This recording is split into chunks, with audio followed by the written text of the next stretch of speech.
Ang Picoin ay isa po ito sa mga digital assets na nakakaakit ng atensyon ng maraming investors at traders, lalo na't may usap-usapan tungkol po sa posibilidad na listing nito kay Binance, ang pinakamalaking crypto exchange sa mundo. Pero bago po tayo magmadaling bumili, isa pong mahalagang balita ang lumutang, at ito po ang pagbagsak ng Picoin ng 31% kamakailan lamang. Mula po sa dati nitong presyo, ngayon ay naglalaro na po ito sa $1.16. Malayo na po sa dating mataas na halaga nito. Kaya ang malaking tanong ay, ito na ba ang tamang pagkakataon para bumili bago ang posibleng pag-angat muli ng presyo? Kaya yan po ang siyang ating pag-uusapan sa video na ito, kung saan ay susuriin po natin kung ano po ang dahilan ng pagbagsak ng Picoin at ang mga posibilidad para sa pagtaas nito.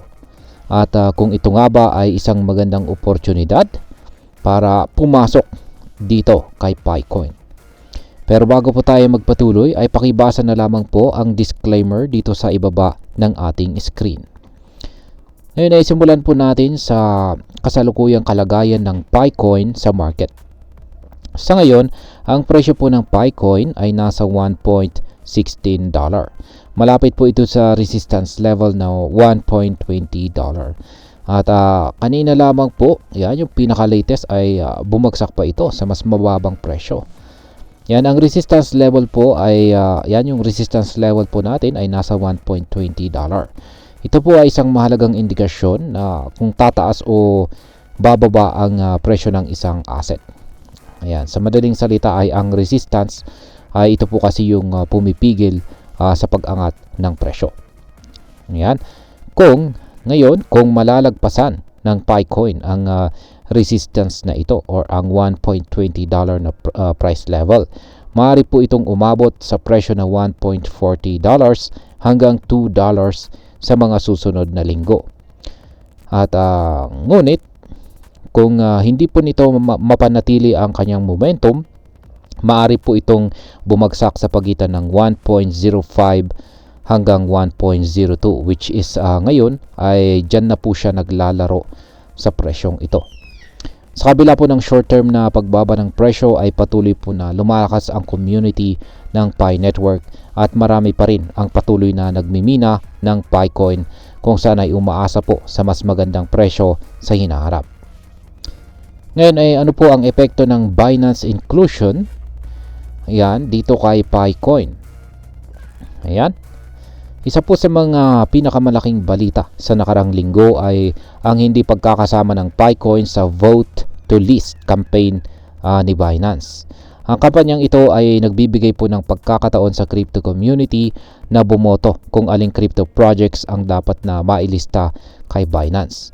Ngunit hindi isinama ang Pi Network sa voting dahil hindi ito nakabase sa BNB Smart Chain. Dahil dito ay maraming Pi holders ang nadismaya dahil po sa tila pagkawala ng pagkakataon para mailista ang Picoin kay Binance sa madaling panahon. Ngunit ang tanong ay may pag-asa pa ba? Ayan. Siyempre naman, oo. Bagamat hindi po ito naisama sa voting campaign, maaaring magkaroon pa rin ng direct listing sa hinaharap.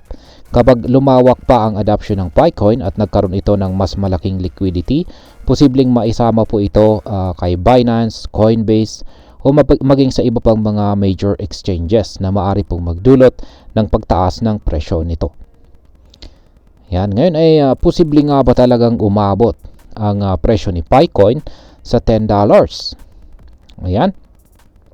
Bagamat malayo pa ang Picoin sa target na $10, ay meron pong ilang mga bagay na maaari pong magpataas ng presyo nito.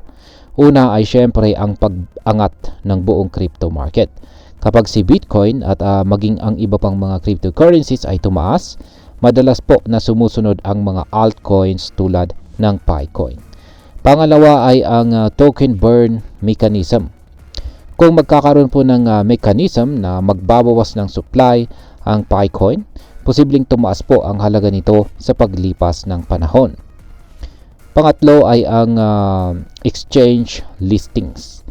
Yan, kapag nailista po ito sa mga malalaking exchanges tulad ni Binance, Coinbase at saka Kraken, mas dadami po ang bibili at magti-trade ng Picoin na posibleng magtulak sa presyo nito pataas. At ang panghuli ay ang ETF approval. Yan, bagamat malayo pa ito, kung sakaling magkaroon po ng Exchange Traded Fund or ETF para kay Picoin, mas marami pong institutional investors ang papasok na maaaring magpataas sa demand nito. Ayon po sa mga ilang eksperto, kung magkatotoo po ang mga bagay na ito, hindi po malabong umabot ang Picoin sa presyong $10 sa hinaharap. At ayan, bilang panghuli, ay ano naman ang aking masasabi tungkol dito.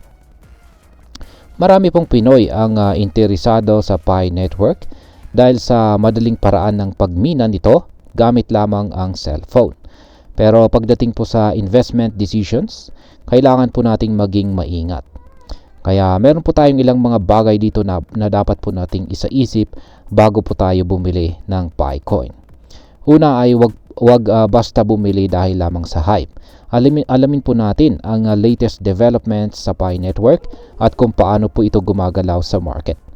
Pangalawa ay tulad po ng ibang cryptocurrencies, mataas po ang volatility ng Picoin. Kaya siguraduhin natin na ang perang ilalagay natin dito ay hindi po makakaapekto sa ating pang-araw-araw na pangangailangan.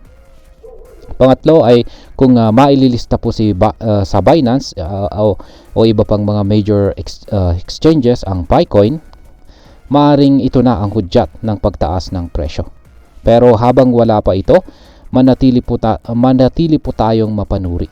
At ang panghuli ay kung isa ka po sa mga unang nagmina ng Picoin, maaari po nating i-hold o gamitin ito kapag mas lumawak ang paggamit nito sa iba't ibang mga platforms. At ayan, sa kabuuan, ang 31% na pagbaba ng presyo ng Picoin ay maaring ang isang golden buying opportunity para sa mga long-term investors. Lalo na kung naniniwala po tayo sa potensyal ng project na ito. Gayunpaman ay may malalaking uncertainties pa rin, lalo na sa usapin ng exchange listings at saka market adoption. Kaya kung ikaw po ay isang high-risk investor, maaring ito na po ang tamang panahon para bumili habang mababa pa ang presyo. Pero kung ikaw naman po ay isang conservative investor, maaring mas magandang hintayin muna natin ang paglista nito sa mga major exchanges bago po tayo pumasok. At ayan, hanggang dito na lamang po tayo sa video na ito mga ka-crypto. Marami pong salamat sa panonood. Ingat po tayo lagi at God bless po sa ating lahat.